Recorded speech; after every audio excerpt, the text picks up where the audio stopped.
Oh, thank you so much. It's an absolute pleasure to be here with you today. And thank you to all of the organisers at Zebu Live. I think this is a tremendous event. It's really paving the way to put London and the UK on the map, and that's what we want to support in the Parliament. People may know that I don't have a background in this sector. I'm actually a psychologist by trade, so I'm the first clinical psychologist to ever be elected to the UK Parliament. Obviously, my constituents in East Kilbride thought that Parliament at Westminster needed a psychologist, so that's how I found myself there. And people may ask, how did you then get into this sector? So, So the work that we're doing started really from a constituent that I had who contacted me roughly 2.5 years ago, who had experienced what I now understand it was a rug pull scam, and spoke to me and said, Lisa, can you put me in touch with the person in the Parliament who is doing work on cryptocurrency, digital assets, and who's going to be able to help me to get redress for the funding I've lost and what's happening there.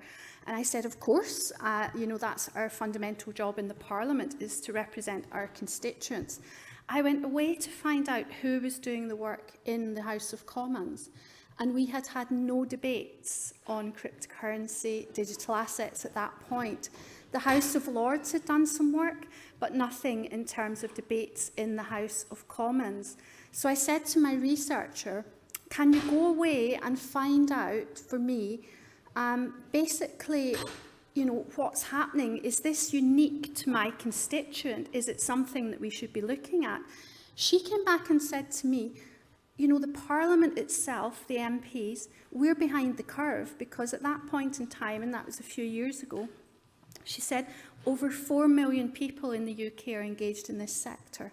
So why are we not speaking about this in the Parliament?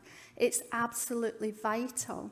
So I came to the sector very much from a consumer protection point of view, looking at the work of my constituent, thinking about their experience and how we could make things better. And they said to me, well, if no one else is doing it, why don't you do this work? So here I am 2 years later. You have worked me so hard as a sector, I have to say.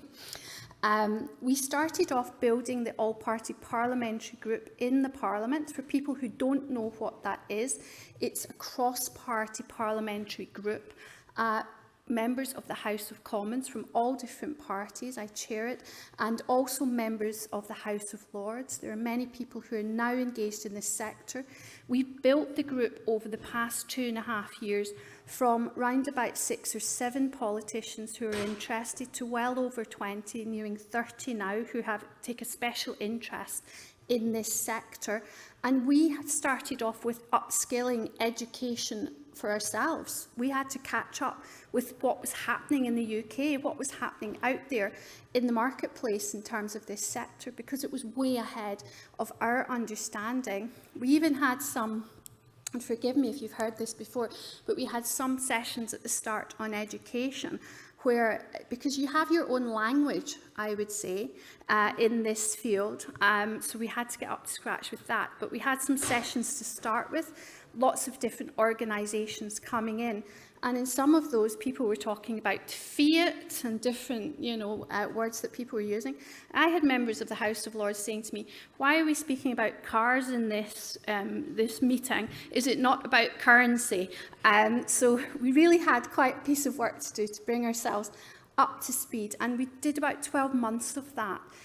We've now, since that happened, had many debates in the Parliament. I've hosted 2 of those debates. My next debate is going to be looking at skills and jobs of the future, because I think this sector as a whole, looking at the engagement between digital finance, payments, looking at the blockchain technology, the merger of that with Web3 and AI, my goodness, we're sitting on the cusp of a digital revolution here, and we want it to be led in the UK as a hub across the rest of the world. So the Prime Minister announced the vision of the UK becoming a cryptocurrency hub.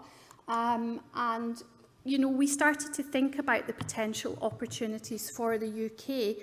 We did our inquiry report this year, which was the first inquiry report, including members of the House of Commons and House of Lords, to look at the opportunities that face the country in terms of taking forward this work. And we also looked at the challenges, because we can't be a cryptocurrency hub if companies can't open a bank account. And, you know, people have very real challenges in terms of basics of running an operation here. We can't be a hub if it's very difficult to get licensed, and there are only a few companies who are able to do that. So we've had to do a lot of work to bring really the sector into the Parliament to understand the challenges, but also to work and resource and support the FCA and the regulator to make sure that we can get up to speed. Because what we're hearing and what we heard in terms of our own inquiry was that other jurisdictions are moving ahead. We have MiCA now in the EU looking at the regulatory framework. And I always take myself back to the consumer protection angle where I started for my constituent. Not only, though, is regulatory clarity important for consumers, it's vital, but it's also important for investors. And we see, if you look at the research, I was looking at the venture capital investment, and I think it was PitchBook this year had released some research showing that since MiCA came on board, that a lot of the investment is now moving from the US and the UK to the EU.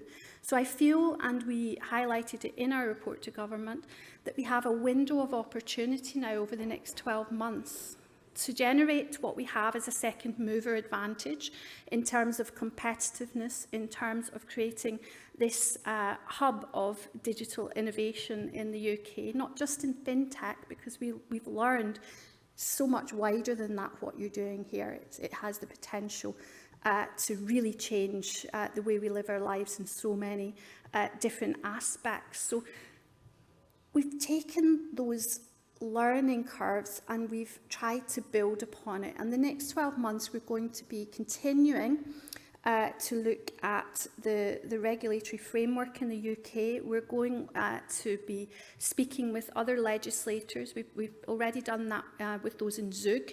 We're going to be speaking with those in the EU, in Paris and Brussels. We're interested in hearing about Dubai's experience, the UAE, and also in Singapore. We want to look at what kind of bespoke regime in the UK look like, what would need to be developed to give us a competitive edge. What do we need to do to create what I would call, and really herald to the Prime Minister what's needed is a vision for a digital Britain moving forward. And we need to take those steps, I would say, within that window of the next 12 months. Because my concern is that after that period, as we get caught up in election cycles, governments obviously want to put their own stamp onto things. We don't want some of our work to regress. We want to keep moving forward at pace, because this is an industry that's global. It's an industry where companies move depending upon circumstances, and we need to harness the potential and opportunity here in the UK for those jobs of the future. That's my next debate in the Parliament, digital innovation, jobs of the future. And we had the Children's Parliament come in to speak to us, which was amazing, because we're sitting there in the room, we have the MPs, we have the members of the House of Lords, we have the Children's Parliament, people there from, age 8, 9, 10, right up to 14, 15, 16. And then one of the first questions that was asked, who understands, the metaverse and Web3? All the children, hands up, they're all understanding, engaged. Not very many MPs, not very many members of the House of Lords, sitting there looking at the children, thinking, this is a digital generation that's ahead of us. And we have to put the work together to collaborate with you in the sector, to make sure we bring politicians on from all of the parties on board to see how vital it is, the work that you're doing, to think about how to engage with the regulator to make sure we square the circle, make this a great place for doing business, for starting up, for scaling up.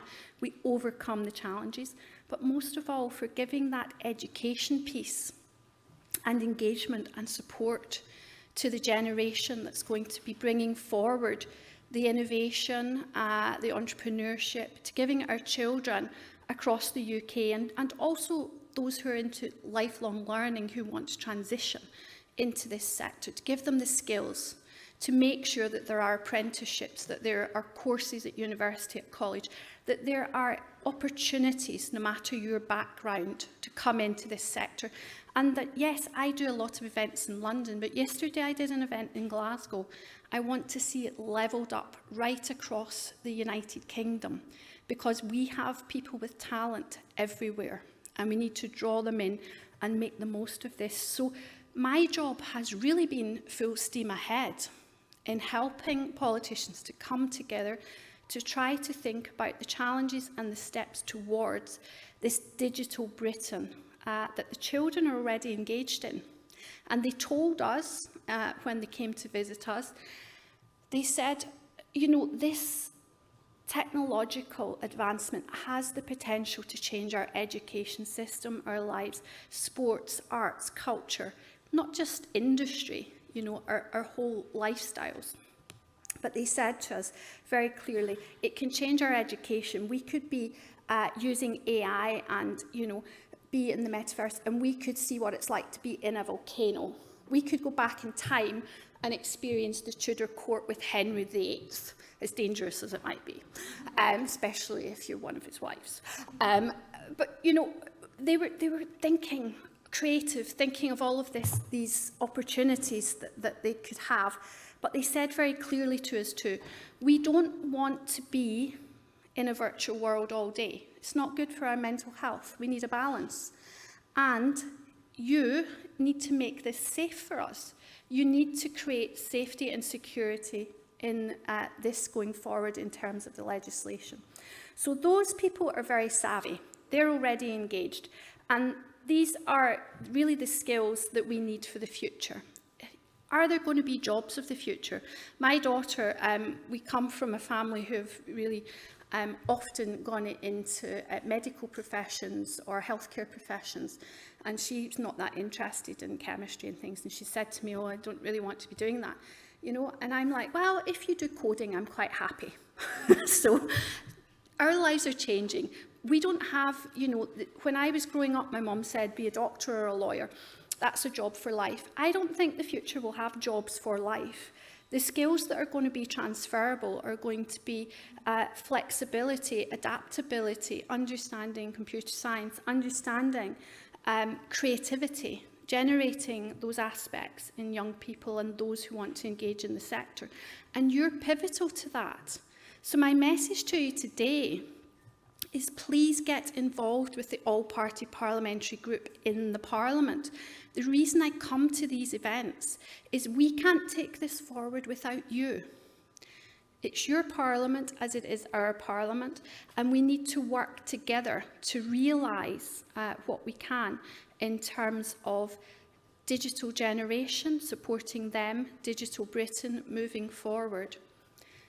And only when we harness this opportunity will we realise, you know, the UK's place post-Brexit, I think, because we've had so many discussions in the Parliament going round in circles. Well, I'm quite a pragmatic person. We are where we are.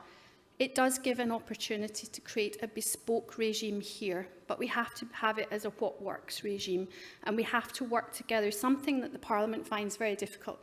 We have to come together across all of the parties to realise this vision, because the UK is a very special place with special talent, and when we harness it right across the north, all of the different nations, and we make sure that we bring everybody on board, and no matter your background. Often I come to these events and there may be very few women There may be few people with disabilities. There may be not as much inclusion as I would like. We need to make sure that this is an inclusive digital generation moving forward, and that only then can we realise our opportunities and our dreams. So thank you for having me here today. I was given 15 minutes, so this is probably about the time that the Speaker of the House of Commons would tell me to sit down. I will be about over at lunchtime if anybody wants to speak to me, but my main message in coming today is to say we can work together and achieve this, and we want you to engage with the Parliament to make it happen. So thank you very much.